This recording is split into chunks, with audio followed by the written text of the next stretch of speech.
الحمد لله رب العالمين وأشهد أن لا إله إلا الله وحده لا شريك له وأشهد أن محمدا عبده ورسوله صلى الله عليه وعلى آله وصحبه ومن تبع هداهم بإحسان إلى يوم الدين. وبعد، الله سبحانه وتعالى لي ولكم العلم النافع والعمل الصالح. نسأل تبارك وتعالى جعلنا هداة مهتدين.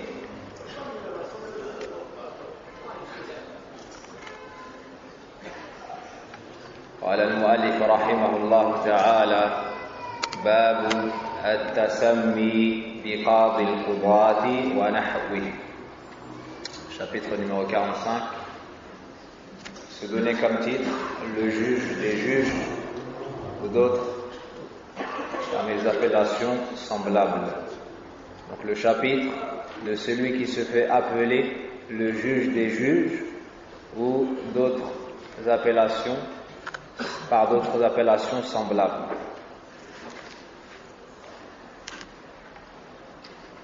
باب التسمي أي وضع لنفسه هذا الاسم بقاضي القضاة أي حاكم الحكام، أن هذا مناف لكمال التوحيد وتعظيم الله سبحانه وتعالى رب العالمين، وسواء تسمى بذلك أو سمي به ورضي به هو. Donc ce chapitre concerne celui qui se donne cette appellation, tout comme il concerne celui qui a été appelé ainsi puis a agréé cette appellation. والقاضي بمعنى الحاكم والقضاة هم الحكام، وآل هنا للعموم. قال المؤلف ونحوه كمالك الأملاك وسلطان السلاطين إلى غير ذلك. Donc l'auteur nous dit, ou d'autres parmi les appellations qui se rapprochent de celle-ci, comme le roi des rois, le plus juste des justes, le sage des sages, etc.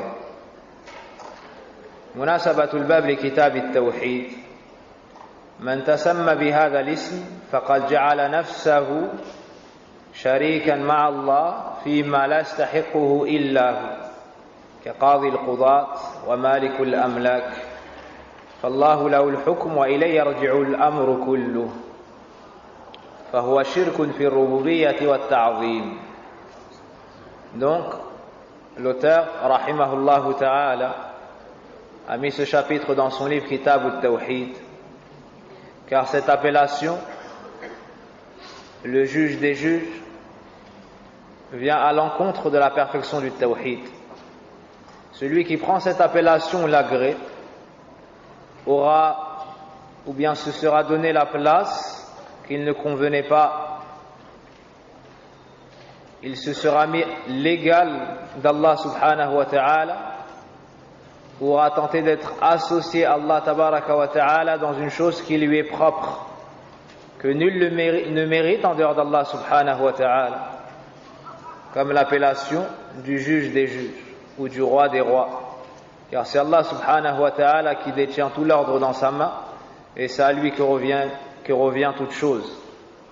Donc celui qui prend cette appellation l'agrée aura dépassé les limites, aura commis du polythéisme dans la seigneurie et aura transgressé les limites dans at-ta'zim.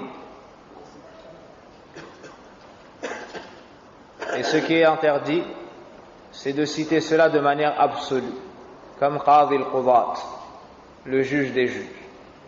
Amma idha dhukira dhalik muqayyadan wa kana bihaq fala mani'. Donc l'interdiction est de citer cela de manière absolue.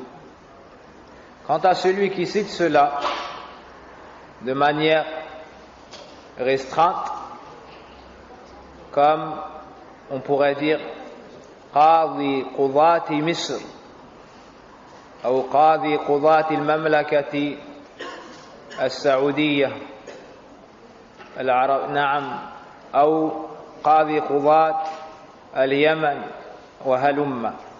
Donc le fait de dire le juge des juges ou bien le chef des juges de tel pays, le responsable des juges de tel pays, ceci est permis, car l'association qu'on trouvait dans l'expression qadi al-qudat n'est plus présente.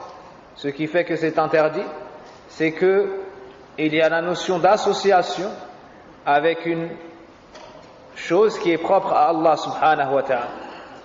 Quant au fait de dire le juge des juges de tel pays, alors lorsque c'est restreint par un temps ou par un endroit, il n'y a plus la cause qui fait qu'on interdisait cela. Il n'y a pas de musharaka, ici il n'y a pas d'associationnisme avec Allah subhanahu wa ta'ala. ومع ذلك قال أهل العلم الأفضل تركه خوفا على صاحبه من العجب والتكبر. Malgré cela, les savants disent que le mieux était de délaisser cette appellation, de peur que la personne ne soit touchée par l'orgueil, la vanité, ou qu'elle se mette à rejeter la vérité qui viendrait contredire son avis. وأيضا التقييد بفن من الفنون جائز. Aussi, c'est permis de citer ce genre d'appellation dans certaines sciences. D'accord? Dans certaines sciences, toujours de manière restrictive. Et le mieux, comme je l'ai cité, de s'éloigner de l'exagération et des éloges. Car le prophète sallallahu alayhi wa sallam a dit à celui qui a fait des éloges dans le visage de son frère, قَطَعْتَ عُنُقَ صَاحِبِكَ, tu as coupé le cou de ton frère. C'est le hadith de Abi Bakr qui est rapporté par l'imam al-Bukhari et l'imam Muslim. Et le prophète sallallahu alayhi wa sallam dit, celui qui fait des éloges, prenez du sable ou de la terre et jetez-lui au visage. Donc c'est un danger pour le nafs de la personne que de recevoir des éloges en plein visage, alors que chacun d'entre nous connaît nos manquements et nos défauts. Et nous savons tous que si les gens nous aiment, c'est dû au fait qu'Allah Azza wa Jal nous a caché nos péchés. C'est dû au fait qu'Allah Tabaraka wa Ta'ala nous a caché nos péchés. Et comme le disaient certains parmi les anciens, si les péchés avaient une odeur, personne ne pourrait s'asseoir à côté de moi. Et comme le disait Abdullah ibn Mas'ud radiyallahu anhu, si vous saviez mes péchés, il n'y aurait pas deux personnes à mes talons. Il n'y aurait pas deux personnes à mes talons, car c'était un grand savant que les gens suivaient après sa sortie de la mosquée ou bien après les cours qu'il dispensait. وحسبنا الله ونعم الوكيل. أسأل الله تبارك وتعالى الغفار أن يغفر لنا. Il y a également l'appellation connue de Cheikh al-Islam, le savant de l'islam. إن أريد بذلك من جدد الإسلام ودافع عنه وكان له من الأثر الحميدة الطيبة فلا بأس به كشيخ الإسلام ابن تيمية رحمه الله تعالى وكشيخ الإسلام محمد بن عبد الوهاب رحمه الله تعالى وغيرهما رحمة الله عليهما وعلى علمائنا وحفظ الله من بقي منهم.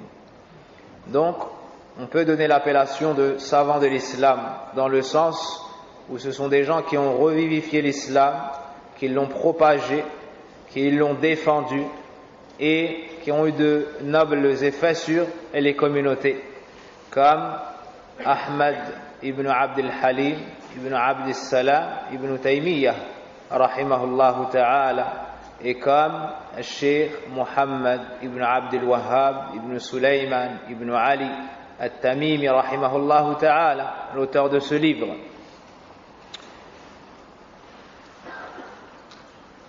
Et on remarque que chez les anciens, comme Abu Bakr, Omar, Uthman, il n'y avait pas de grandes appellations.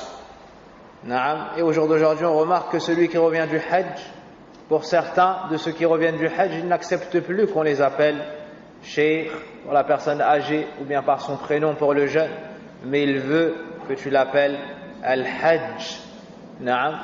As-Sahaba, Hajju. As-Sahaba ont fait le Hajj, mais est-ce qu'on les a appelés par la suite Al-Hajj un tel, Al-Hajj un tel? Non, ce sont des appellations qui sont venues par la suite. D'accord? Ce sont des appellations qui sont venues par la suite. Al-Hadar.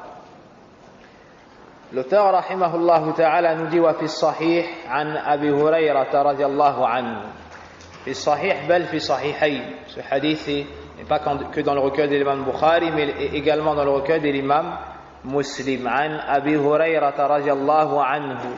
عن النبي صلى الله عليه وسلم قال إن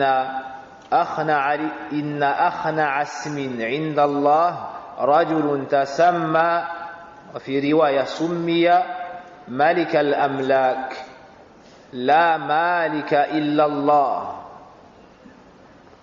Dans le recueil de hadiths authentiques, c'est-à-dire de l'imam Bukhari, et vous avez entendu que le hadith est dans le recueil de l'imam Bukhari, tout comme il est dans le recueil de l'imam Muslim. Abu Hurayrah radiyallahu anhu rapporte que le prophète sallallahu alayhi wa sallam a dit: le plus méprisable des noms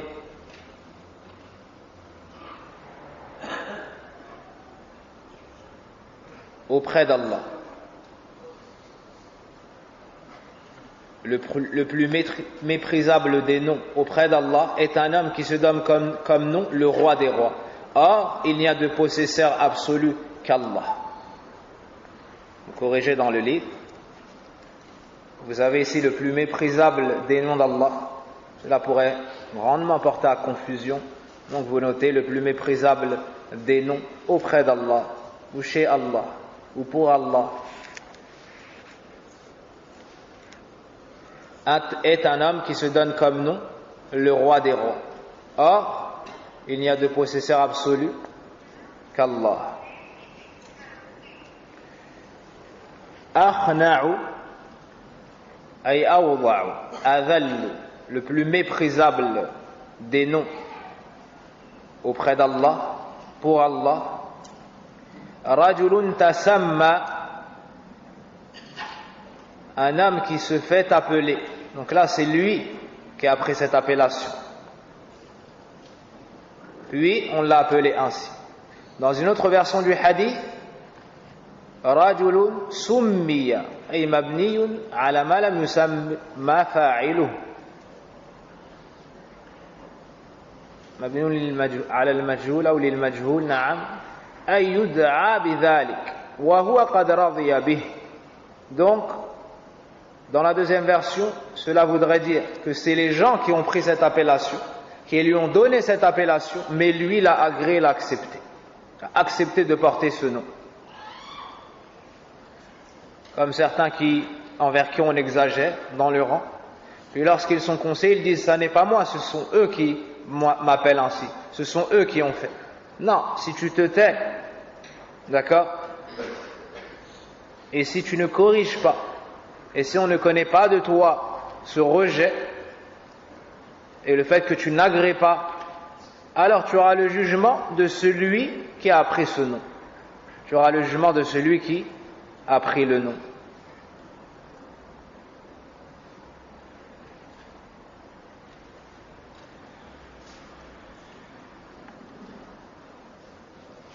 أخنع إذن إن أخنع اسم عند الله رجل تسمى مالك الأملاك. الأملاك جمع مالك بكسر اللام ويجمع أيضا على ملوك. Donc مالك الأملاك, أملاك c'est le pluriel de roi, de Malik. Et là également comme pluriel ملوك.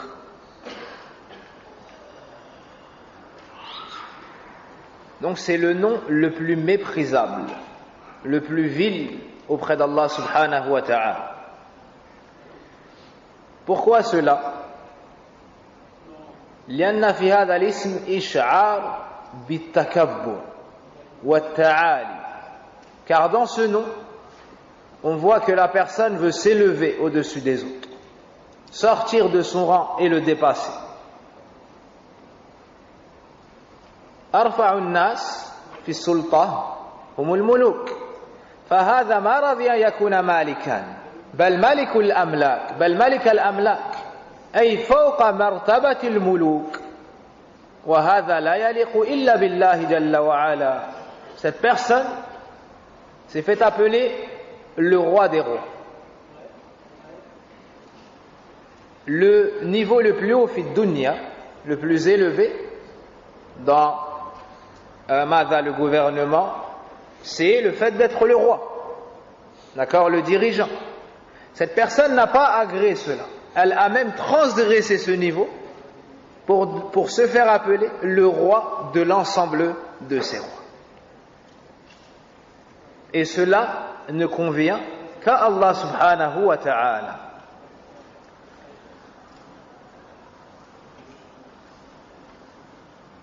Donc Allah tabaraka wa ta'ala lui a donné le contraire de ce qu'il recherchait. فَعُمِلَ بِنَقِيدِ قَصْدِهِ فَأَرَادَ الرِّفْعَةَ فَأَذَلَّهُ اللَّهُ. Cette personne a voulu s'élever de par cette appellation, on lui a donné le contraire de ce qu'elle recherchait. C'est devenu le nom le plus méprisable, le plus rabaissé. Donc la personne aura cette caractéristique, elle sera rabaissée, elle sera humiliée. Puis, le prophète sallallahu alayhi wa sallam a réfuté ces gens-là en disant La malika illallah. La malika illallah. Il n'y a de possesseur absolu qu'Allah. أي لا مالك على الحقيقة الملك المطلق إلا الله. C'est-à-dire, il n'y a personne qui possède de manière absolue, de manière totale, les choses si ce n'est Allah subhanahu wa ta'ala. Quant à la créature fi dunya qui possède quelque chose, en réalité c'est Allah subhanahu wa ta'ala qui lui a donné, et cela pour un temps déterminé. Et cela pour un temps déterminé, c'est pour ça que Yawm al-Qiyamah, Allah subhanahu wa ta'ala dira comme c'est dans le Coran, Limanul mulku al-yawm. Limanil mulku al-yawm. À qui appartient la royauté aujourd'hui? Et personne ne répondra.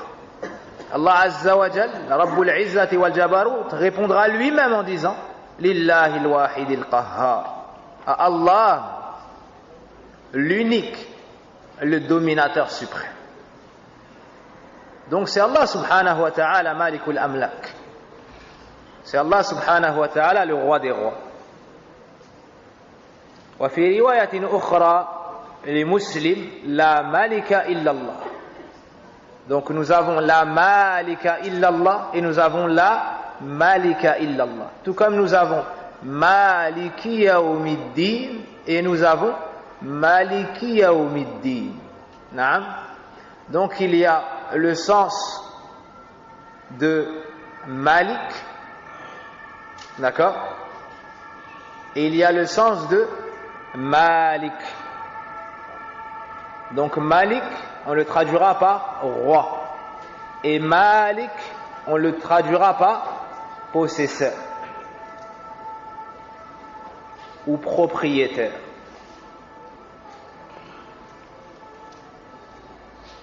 Donc il y a la connotation de maître et il y a la connotation de mada, de roi. Et certains savants ont cité la différence qu'il y avait entre Malik et Malik. Donc Al-Malik huwa alladhi lahu al-mulk. Al-Malik, le roi, est celui qui a la royauté. Wal-Malik huwa alladhi lahu al-milk. Al-Malik, c'est celui qui a la possession. Naam, c'est celui qui a la possession. Donc toi, tamlik hada, tu possèdes telle chose. mais tu n'es pas Al-Malik, mais tu n'es pas le roi. Donc ça n'est pas tout possesseur qui a un royaume. Ça n'est pas tout possesseur qui a un royaume. Et Allah subhanahu wa ta'ala c'est Al-Malik et c'est Al-Malik. Allah tabaraka wa ta'ala c'est le roi, le possesseur, le seul maître. Tous ses attributs sont pour lui tabaraka wa ta'ala. Donc à lui la royauté. هو المتصرف وحده الذي يدبر جميع الأمور في ملكوته في مملكته. Donc Allah Azza wa Jal c'est Al-Malik, il a Al-Mulk, la royauté. C'est donc celui qui dirige tout et celui qui gère son royaume comme il le veut et celui qui fait appliquer ce qu'il veut. Et c'est également Al-Malik, Lahul Milk, ou plutôt Al-Malik, c'est également le possesseur. Il possède tout et il fait ce qu'il veut également donc dans son royaume.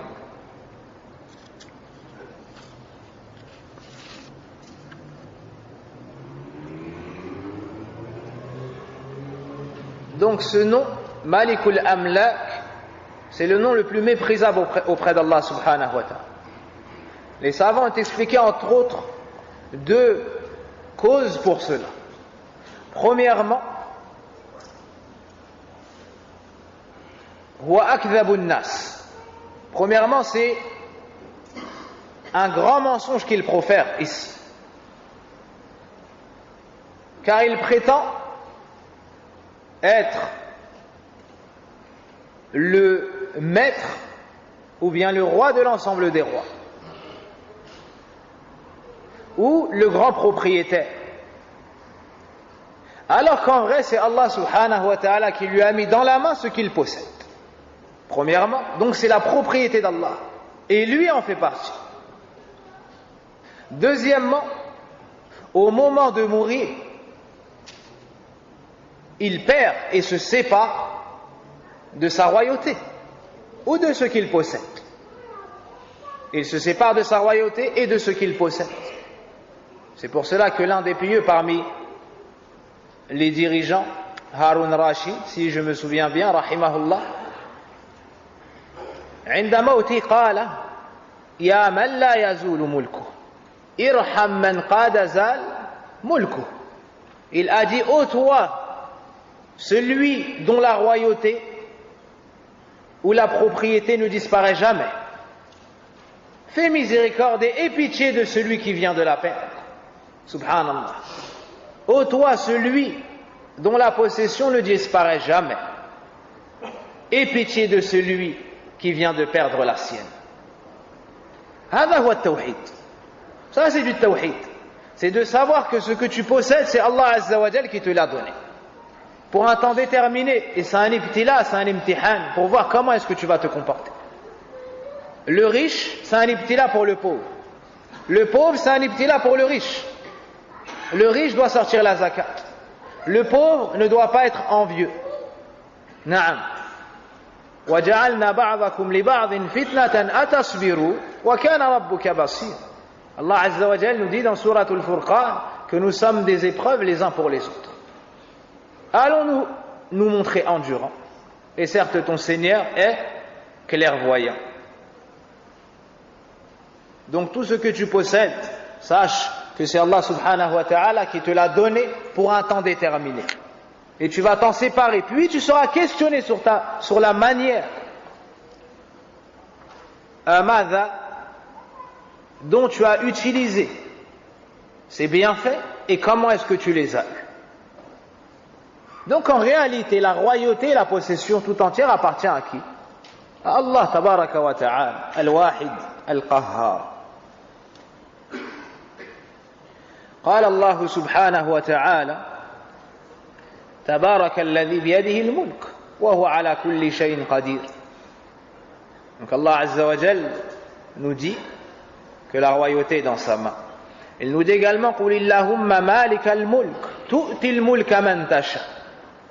Allah Azza wa Jal c'est le maître de la possession. Et il donne la royauté, il donne la possession, il donne les choses à qui il veut. Et il la retire également à qui ou bien de qui il le veut. Il nous dit également قُلْ مَنْ بِيَدِهِ مَلَكُوتُ كُلِّ شَيْءٍ وَهُوَ يُجِيرُ وَلَا يُجَارُ عَلَيْهِ إِن كُنتُمْ تَعْلَمُونَ سَيَقُولُونَ لِلَّهِ.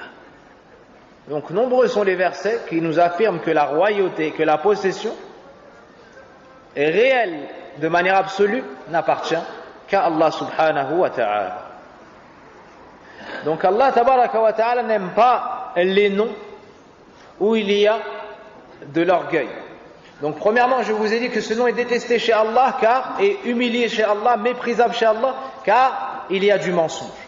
Deuxièmement, li'anna fi ta'ali wa takabbur. Deuxièmement, car il y a de l'orgueil. Et la personne cherche à s'élever. Et la personne cherche à s'élever.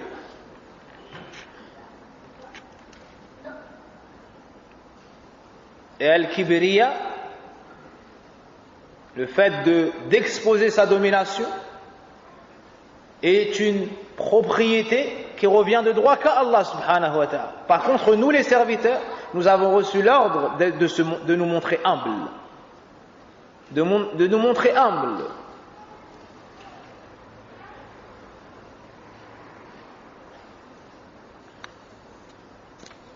كما في وصف عباد الله أو عباد الرحمن وعباد الرحمن الذين يمشون على الأرض هونا. On nous a décrit les serviteurs du tout miséricordieux comme étant ceux qui marchent sur la terre de manière humble. Et le prophète sallallahu alayhi wa sallam nous dit Man tawada'a lillah rafa'ahu Allah. Celui qui se rabaisse pour Allah, Allah l'élève. Il nous dit également إنك لن تسجد لله سجدة إلا رفعك الله بها درجة. Tu ne te prosterneras pas pour Allah d'une prosternation sans que par celle-ci il ne t'élève en degré. Regarde, subhanallah, tu poses ce que tu as de plus haut au plus bas pour Allah, Allah t'élève.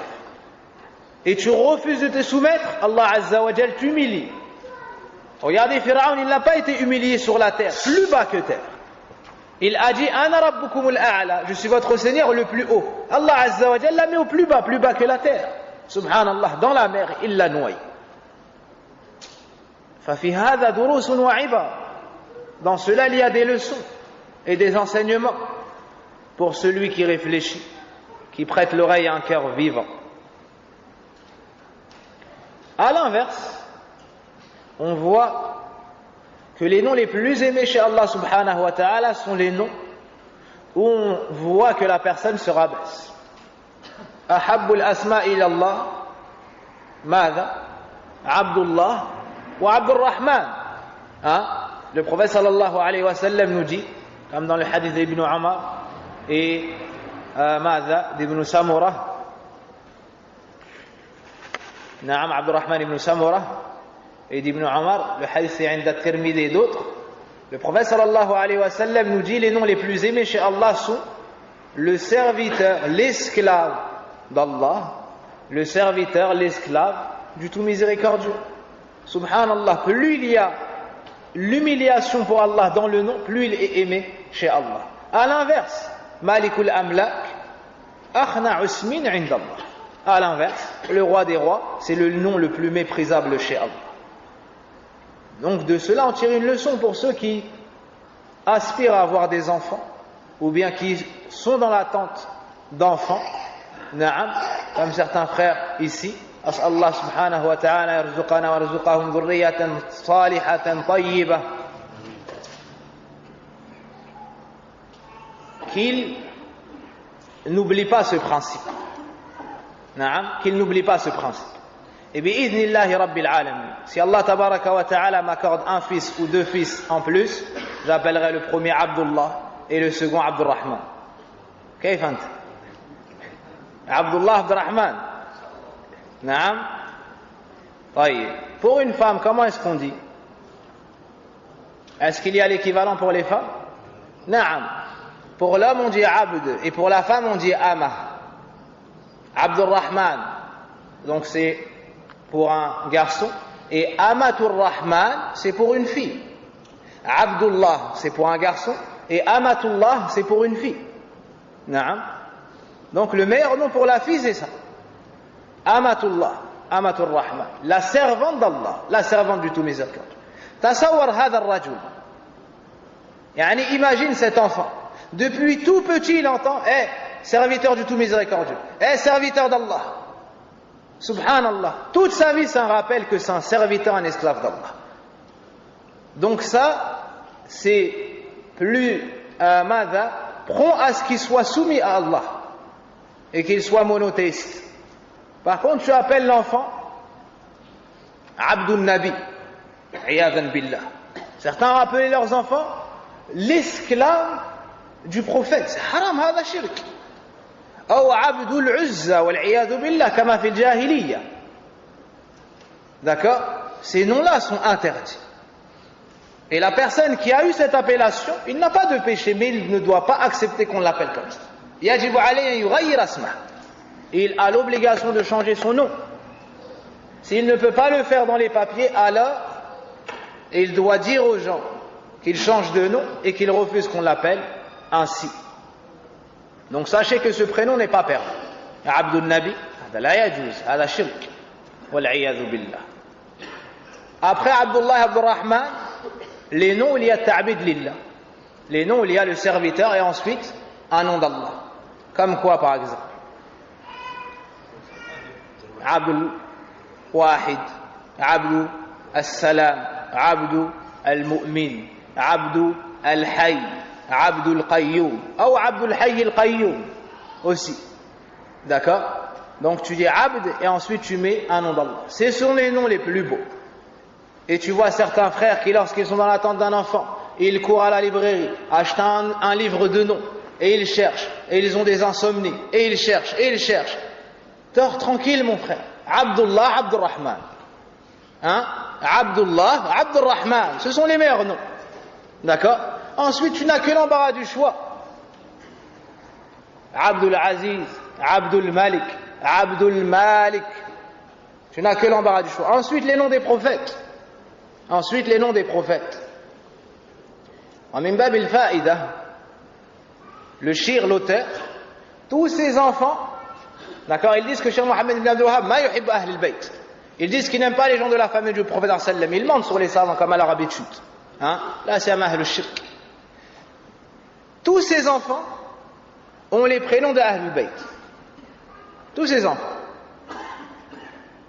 Ali, Al-Hassan, Al-Hussein, Fatima, Abdullah, Ibrahim, et ainsi de suite. Naam. Al-Sheikh Rabi' hafidhahullah ta'ala, son premier fils s'appelle Mohammed. D'accord? De son autre épouse, il a eu un fils. Est-ce que vous savez comment est-ce qu'il l'appelait? Mohammed. انظر حب أهل العلم لآل النبوة ثم يقال فيهم ما يحبون آل النبي صلى الله عليه وسلم بينما تبحث عن أسماء أبناء هؤلاء ما تجد هذا فيهم. Ceux qui parlent sur les savants, tu regardes le nom qu'ils donnent à leurs enfants, tu ne trouves pas ça chez eux.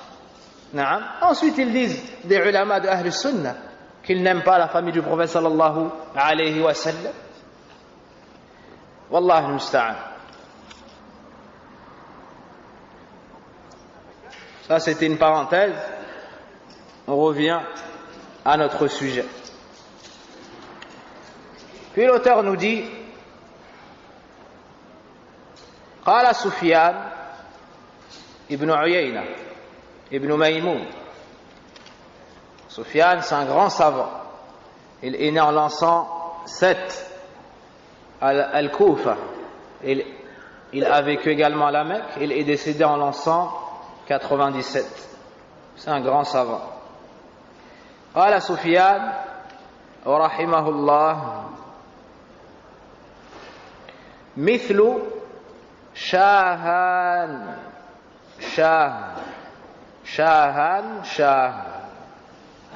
Sufyan ibn Uyayna nous dit comment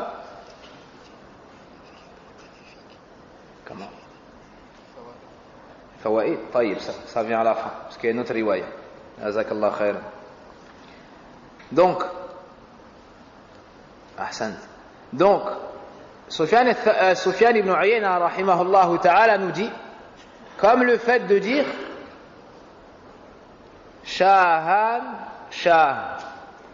Ibn Uthaymin dit هذه الكلمات باللغة الفارسية شاهان أملاك شاه Malik. D'accord? Donc le sens de ce mot, en fait, c'est Malikul Amlak, mais en perse. Qu'est-ce qu'on comprend de cela? Pourquoi est-ce que l'auteur a cité cette parole? Pour nous faire comprendre que ce n'est pas restreint à Malikul Amlak. Non, tous les mots dans lesquels, toutes les appellations dans lesquelles on dépasse les limites, toutes les appellations dans lesquelles on attribue une perfection absolue à une créature, ou bien une élévation démesurée à une créature, est proscrit. Qiyasan ala hadha al-hadith. Et remarquez que l'auteur a titré ce chapitre Qadi al-Qudat, Bab man tasamma bi Qadi al-Qudat. Et dans le hadith, on ne trouve pas Qadi al-Qudat. Wa hadha min fiqh al-muallif. Fahima anna man' Malik al-Amlak laysa lil-hasr. Faqasa hadi bitilk. Donc tous les termes, comme le roi des rois, le juge des juges, le grand des grands, toutes ces appellations sont proscrites. وفي رواية عند مسلم أغيظ رجل على الله يوم القيامة وأخبثه قوله أخنع يعني أوضع. Dans une autre version du hadith, dans le recueil de l'imam Muslim, أغيظ Al-Ghayb huwa al-Bughd. Donc la personne la plus, ou l'homme contre qui Allah sera le plus en colère le jour de la résurrection est le plus mauvais. Dans une autre version, en ces termes, l'homme contre qui Allah sera le plus en colère le jour de la résurrection est le plus mauvais. إثبات هذه الصفة لله عز وجل أي الغيب وهي قريبة من الغضب. إذن هذا ذكر عقوبة يوم القيامة فالتسمي به كبيرة من كبائر الذنوب. On tire de cela que celui qui prend cette appellation aura commis un grand péché, car on nous cite un châtiment dans l'au-delà.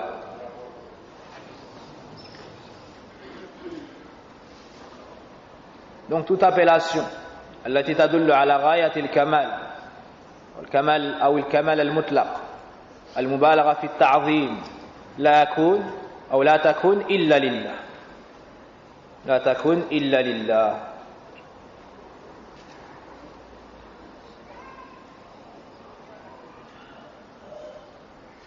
Donc l'avis le plus juste des savants est de dire que Qadi al-Qudat, cette appellation est interdite, car certains ont dit c'est permis, d'autres ont dit c'est détestable, d'autres ont dit c'est interdit.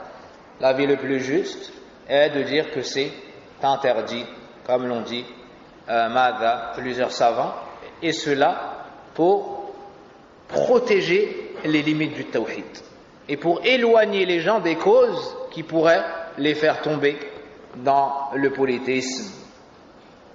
مناسبة الحديث الباب في تحريم التسمي بمالك الأملاك وما أشبه ذلك.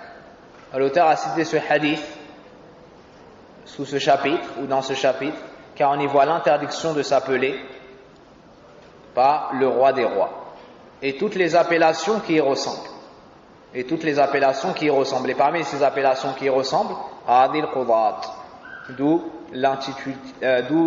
l'intitulé du chapitre numéro 45. Puis l'auteur nous dit le mot akhna signifie le plus misérable, le plus misérable. Tout cela, délaisser ces appellations fait partie de la perfection du tawhid et de la perfection dans ta'zimullah rabbil alamin. Plus la personne avance dans le tawhid, plus elle immensifie Allah. Donc plus elle se voit petite, plus tu connais Allah, plus tu te connais toi. Plus tu apparais de la perfection d'Allah, plus tu apparaîtras de ton imperfection. Plus tu apparaîtras de ton imperfection. Quand tu apprends par exemple que parmi les noms d'Allah il y a Al-Hayy, le vivant, et que tu étudies le sens de ce nom, Al-Hayy, celui qui a existé de tout temps, qui n'est pas rattrapé par la mort, et dont la vie n'est pas sujet aux défauts. Il n'est ni sujet au sommeil, ni à la somnolence, ni à la maladie. Il a la vie complète, la vie parfaite. Donc lorsque tu sais cela, tu médites sur ta propre personne. Donc toi, tu es vivant, mais tu étais mort avant. قالوا ربنا متنا اثنتين وأحييتنا اثنتين فاعترفنا بذنوبنا. Donc les gens diront: oh Allah, tu nous as fait mourir 2 fois et tu nous as fait vivre 2 fois. Le tafsir de ce verset est que la première mort est avant la vie, tu étais mort. Ensuite, après 4 mois, on t'insuffle l'âme dans le ventre de ta mère. C'est la première vie. Ensuite, tu goûtes à la mort lorsque l'ange de la mort vient récupérer ton âme. Ensuite, tu goûtes à la seconde vie, Yawm al-Qiyamah. Allah Azza wa Jal, lui, a la vie complète. Il n'est pas sujet au temps et à ces choses-là. Donc, en étudiant le nom d'Allah El-Hayy, t'apparaîtra de ton imperfection à toi. Ensuite, ajoute à cela que tu tombes malade, que tu dors, que tu somnoles, que tu as des besoins, donc tu as des défauts dans ta vie. Hakada sahibu tawhid. Plus il avance dans l'étude du tawhid, plus il connaît Allah, plus il immensifie Allah, plus il respecte Allah, plus il cherche à craindre Allah, à aimer Allah, à espérer ce qui se trouve auprès d'Allah et à désespérer de ce qu'il y a dans les mains des créatures, et plus il se voit méprisable, plus il se voit petit. Donc ça ne peut se lier et se joindre avec ce genre d'appellation. Voici ce qu'Allah subhanahu wa ta'ala nous a facilité pour ce chapitre. Wa sallillahumma wa barik ala nabina Muhammadin wa ala alihi wa sahbihi ajma'in.